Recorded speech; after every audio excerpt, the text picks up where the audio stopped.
experience. Let's go now to Jack Thompson. He's the attorney. And this goes back a bit. He represented the families of the girls shot at a different school. Remember the one at Paducah, Kentucky back in '97?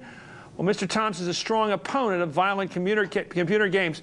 Jack Thompson, thank you, sir, for joining us. I asked the suite mate, and again, it will come up in a moment here, this interview we just did. He said there was some, the kids are like most kids at that campus at Virginia Tech. They are basically into basketball and other sports. There's not a strong subculture of violent video games. And they had no real evidence that the shooter, and that's what we can call him now, Cho Seung Wee, was one of these kids involved with that sort of game. Well, they're inconsistent in their comments, Chris. They said that they didn't have much to do with him, but yet they know what he was doing. Well, they didn't see any evidence of that. Well, in fact, the Washington Post today, as you know, reported that his high school friends or his associates said he was immersed incredibly in the video game, the computer-based game Counter-Strike. And tell me about Counter-Strike, because it's a strong theory of yours. What is it? Well, it's not just a theory. Well, it's a theory that it had something to do with this case. That's right. Until Monday, the worst school shooting in world history was in Erfurt, Germany, at the hands of Robert Steinhauser. He killed 16 and then himself, and he was immersed in the game Counter-Strike. It's a very violent internet-based game in which you kill as many people as possible with all sorts of weapons.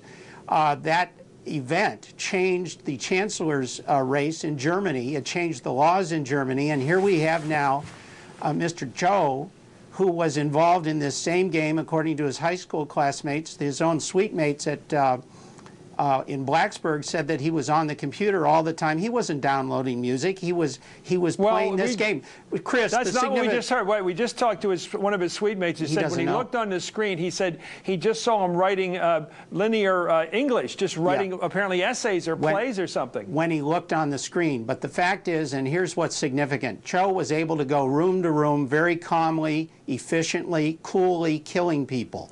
In Red Lake, Minnesota, Jeffrey Weiss killed 10 people, and they found that he trained on a video game to do it. Chris, you can't do something this well the first time you do it. And the fact is, it wasn't the first time. He was in a hyper-reality situation, in virtual reality. Almost every school shooter the FBI and Secret Service has found is immersed in violent entertainment. Okay, explain to the civilian out here, the person who doesn't know about Counter-Strike.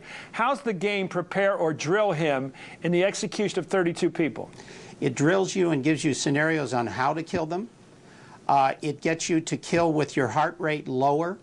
In fact, the FBI agent in Red Lake said that we could tell by the surveillance videos that Weiss's heart rate was not above 60.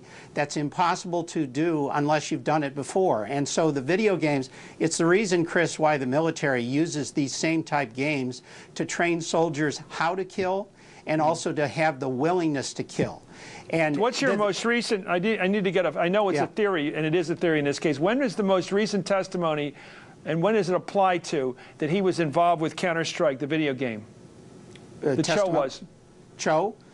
His high school friends, and typically... Okay, well, he's a fourth-year student at Virginia Tech. Chris, I've been on college campuses. In fact, I was at Virginia Tech debating this issue a number of years ago, and the fact is, almost, I'd say 80% of the male students in colleges are spending their spare time playing these games. And for this suite mate to say that, A, he didn't have much to do with his suite mate, and yet he knows what he was doing, the fact that... Do you know what he was doing?